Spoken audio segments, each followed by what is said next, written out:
முகேஷ் மிகவும் மகிழ்ச்சியான drug driver. அவர் பல ஆண்டுகளாக டிரான்ஸ்போர்ட் கம்பெனியில் டிரைவராக பணியாற்றி வந்தார். முகேஷ் போலேநாத் பாபாவிடம் மிகுந்த பக்தி கொண்டிருந்தார். அதனால்தான் தினமும் அவர் கோயிலுக்கு சென்று பூஜை புனஸ்காரங்களை செய்து வந்தார். சிவலிங்கத்திற்கு அபிஷேகமும் செய்வார். இதை செய்வது அவரது தினசரி வேலையாக இருந்தது. கடும் உழைப்புடன் கூடவே முகேஷ் நியாயமாக மனிதராக நடந்து கொண்டார்.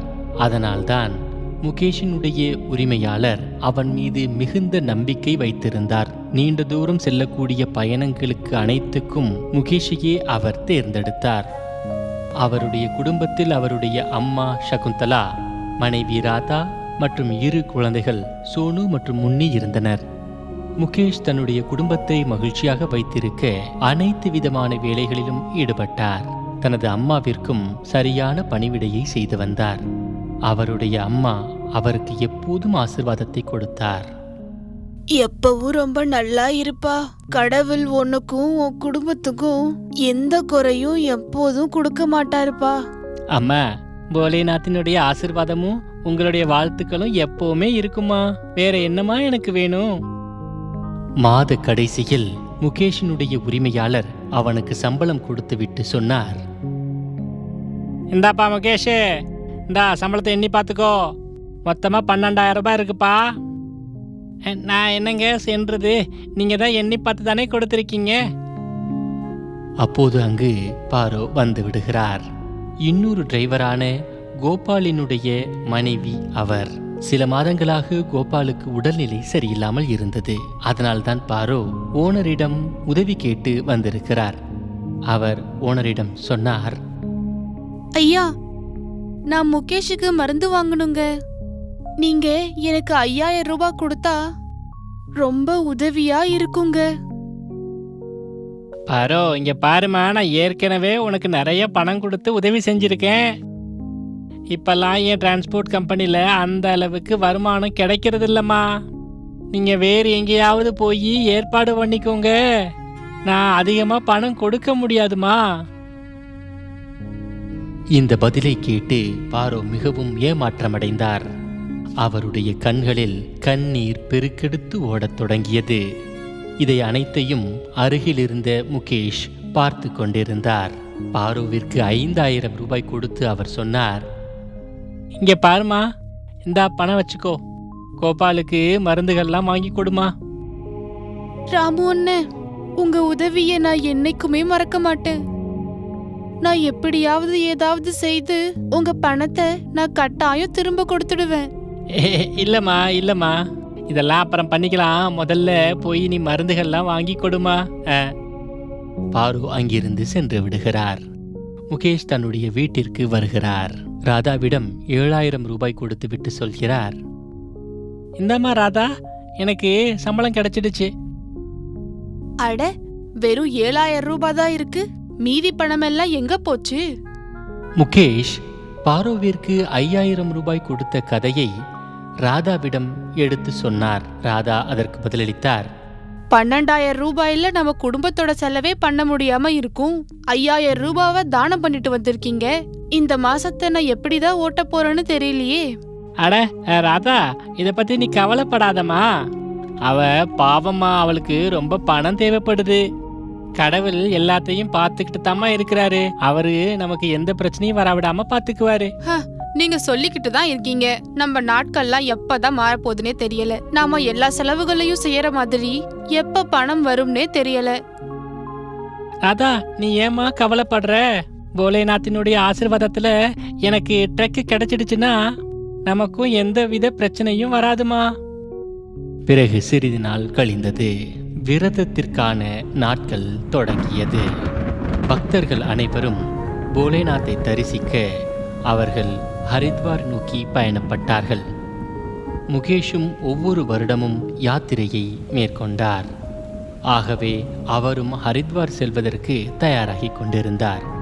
அப்போது ஓனரினுடைய ஃபோன் வந்தது. முகேஷ், ஒரு எமர்ஜென்சி வந்திருக்குப்பா. நீ இப்பவே ட்ரெக்கை லோட் பண்ணிட்டு மகாராஷ்டிரா போகணும்ப்பா. சீக்கிரமா தயாராகிட்டு வாப்பா. ஓனரினுடைய இந்த போனை கேட்டதும் முகேஷ் மிகுந்த ஏமாற்றமடைந்தார். ராதா அவரிடம் கேட்டார், என்னாச்சுங்க? நீங்க ஏன் இவ்ளோ சோகமா இருக்கீங்க?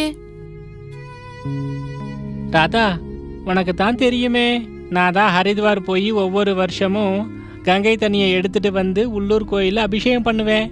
ஆனால் இந்த முறை என்னால் போக முடியாது. ஆனால் நான் இன்னைக்கே ட்ரக் எடுத்துக்கிட்டு மகாராஷ்டிரா போக வேண்டியிருக்கு. அதனால தான் ரொம்ப வருத்தமாக இருக்கிறேன். நீங்க ரொம்ப கவலைப்படாதீங்க. இதுதான் கடவுளோட விருப்பமா இருக்கும். ஹரித்வார் இல்ல, மகாராஷ்டிரா அனுப்ப விருப்பமா இருக்காரு போல. நீங்க கடவுளின் பேரால நீங்க வேலைக்கு போக தொடங்குங்க. பின்பு முகேஷ் ராதாவின் பேச்சை ஏற்றுக்கொண்டு டிரான்ஸ்போர்ட் கம்பெனி செல்வதற்காக வீட்டை விட்டு வெளியேறினார். பிறகு ட்ரக்கை தயார்படுத்தி கொண்டு தனது கிளீனர் கோபியுடன் மகாராஷ்டிரா செல்வதற்கு தயாரானார். 7-8 மணி நேரம் ஓட்டியதற்கு பிறகு ட்ரக்கை சாலையின் ஓரத்தில் இருந்த ஒரு உணவு கடையில் அவர் நிறுத்தினார். கிளீனரிடம் சொன்னார், டப்பா கோபி, எனக்கு ரொம்ப பசிக்குதுப்பா. இந்த சாப்பாட்டு கடையில் நம்ம சாப்பாடு சாப்பிட்ருவோம். சரிங்க சரிங்க, சாப்பிட்டு போகலாம். இருவரும் உணவு கடையில் முன் அமர்ந்தார்கள். உணவை உண்டார்கள். பிறகு முகேஷ் சாப்பிட்டதற்கான பணத்தை கொடுத்தார். பிறகு இருவரும் ட்ரக்கில் அமர்ந்தவாறு தங்களது பயணத்தை தொடர்ந்தார்கள். இரவும் ஆகிவிட்டது. இப்போது ட்ரக் காட்டு வழியாக பயணித்தது. அப்போது முகேஷிற்கு வயிற்றில் மிகுந்த வலி ஏற்பட்டது. முகேஷ் வலியால் மிகவும் துடித்து போனார். ஐயோ வலிக்குதே, ஐயோ ரொம்பவே வலிக்குதே வயிற்றுல. கோபி இவாப்பா, உங்களுக்கு கிட்னியில் தான் வலி இருக்குன்னு நினைக்கிறேங்க. ஆமாம், எனக்கும் அப்படித்தான் தோணுது. போன வருஷம் கூட எனக்கு கிட்னியில் இப்படித்தான் வலி இருந்துச்சு. நான் என்ன பண்ணுறது கோபி, எனக்கு உயிரே போகிற மாதிரி இருக்கே. நான் ட்ரக்கை ஓட்ட முடியாதுப்பா. சரிங்க, முதல்ல வண்டியை ஓரமாக போட்டுட்டு நிறுத்துங்க. அதுக்கப்புறம் நம்ம பார்க்கலாம் என்ன பண்ணலாம் அப்படின்னு. பிறகு முகேஷ் வண்டியை சாலையின் ஓரத்தில் நிறுத்தினார். பிறகு ஓட்டும் இடத்தில் இருந்து பின்னால் சென்று படுத்து கொண்டார். முகேஷினுடைய வலி தொடர்ந்து அதிகரித்து கொண்டே இருந்தது. தண்ணீரில் விழுந்த மீன் போல அவர் துள்ளி குதித்து கொண்டிருந்தார். என்ன செய்வது என்று கோபிக்கு தெரியவில்லை. வண்டி ஓட்டுபவருக்கு எவ்வாறு உதவுவது என்று அவருக்கு புரியவில்லை. அது மட்டுமல்லாமல் கோபிக்கு மற்றொரு கவலையும் ஏற்பட்டது. அடக்கடவுளே, எங்களை காப்பாத்துப்பா. இது ரொம்ப திருடங்க இருக்கக்கூடிய ஒரு பகுதி. இங்கே இருக்கிறது ரொம்பவே நல்லது கிடையாது. திருடங்க வந்துட்டா நம்மளை அடிச்சு போட்டுட்டு ட்ரக்கையும் எடுத்துட்டு போயிடுவாங்க. முகேஷ் வலியால் துடித்து கொண்டிருந்தார். இப்போது சிவபெருமானை நோக்கி அவர் பிரார்த்தனை செய்ய தொடங்கினார். ஓ சிவபெருமானே, என்னை காப்பாற்றுப்பா. உங்க பக்தனுக்கு இவ்வளவு பெரிய சோதனையா? நீலகண்டனே, என் மீது கருணை காட்டுங்கள். என்னையும் ட்ரக்கையும் காப்பாற்றுங்கள் பிரபு. எனக்கு ஏதாவது ஆயிடுச்சுன்னா என் குடும்பத்துக்கு என்ன ஆகும்? கடவுளே, என்னை காப்பாற்றுங்க. அப்போது ஒரு நல்ல சாமியார் ட்ரக்கின் அருகில் வந்தார். மேலும் அவர் கேட்டார், கடவுளுக்கே பெருமை. என்ன பிரச்சனை இங்கே? உங்களுடைய ட்ரக்கை ஏன் இங்கே நிறுத்தி இருக்கிறீர்கள்?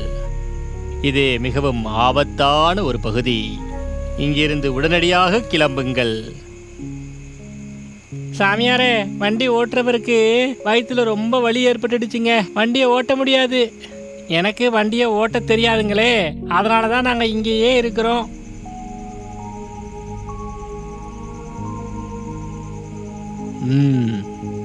சரி, நீங்கள் சொல்லுங்கள். இந்த வண்டியை நான் ஓட்டிச் சென்று உங்கள் இடத்தில் விட்டு விடுகிறேன். நான் சாமியார் ஆவதற்கு முன்பு ட்ரக் தான் ஓட்டி கொண்டிருந்தேன். சரி சாமியாரே, இந்தாங்க வண்டியை நீங்களே ஓட்டிட்டு போங்க. இந்தாங்க சாவி. ட்ரக்கின் மேல் அமர்ந்த அந்த சாமியார் மேலும் வலியால் துடித்து கொண்டிருந்த முகேஷிடம் ஒரு மூலிகையை நுகரச் செய்தார். இதன் காரணமாக முகேஷிற்கு ஆழ்ந்த தூக்கம் வந்தது. சாமியார் சொன்னார், இங்க பாருப்பா, இந்த மூலிகையின் உதவியால அவனுக்கு நல்லா தூக்கம் வருது. மருத்துவமனைக்கு கூட்டிட்டு போற வரைக்கும் இவனுக்கு நல்ல தூக்கம் வரும். பிறகு சாமியார் ட்ரக்கை ஓட்டிச் சென்றார். சில மணி நேரம் பயணம் செய்ததற்கு பிறகு ஒரு சிறிய நகரம் வந்தது. சாமியார் அந்த ட்ரக்கை ஒரு மருத்துவமனைக்கு முன்னால் கொண்டு நிறுத்தினார். மேலும் கோபியிடம் சொன்னார், தம்பே, நீ இவருக்கு இந்த மருத்துவமனையில் சிகிச்சை செய்ப்பா. நாம் இங்கே வரைக்கும் நம்ம வந்திருக்கோம். சரி, நான் கிளம்புறேன். சிவபெருமான் வாழ்க. சாமியார் ட்ரக்கிலிருந்து கிளம்பி விட்டார். அப்போது முகேஷிற்கும் ஒழிப்பு வந்தது. இப்போது முகேஷ் குணமடைந்து விட்டார்.